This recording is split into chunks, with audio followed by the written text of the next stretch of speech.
J'ai enfin essayé Granblue Fantasy Relink avec la sortie d'Endless Ragnarok et en vrai, c'est un super bon jeu. Alors à la base, c'était pas trop prévu, mais en regardant des streams, je me suis dit qu'il avait l'air bien le jeu en fait et grand bien m'en a pris de sauter le pas. Alors le pitch, on s'en fout. L'univers de Granblue est très cool, attention, mais l'histoire c'est clairement pas l'intérêt du jeu. Il y a du gros monstre et d'autres ennemis et faut leur faire la bagarre, voilà.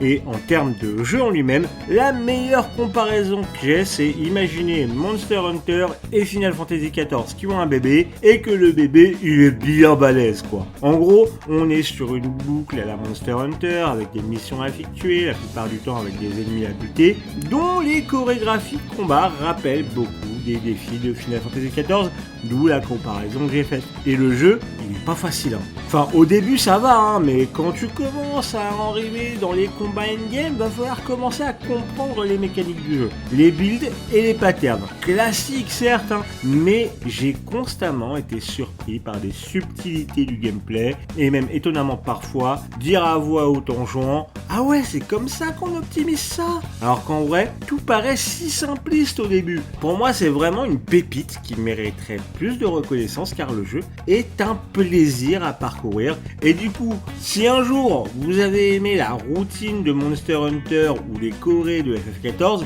je vous recommande de fou de l'essayer et de prendre le temps de comprendre le jeu parce que c'est sa grande force et il est incroyable. Vraiment, alert banger, vous êtes prévenus.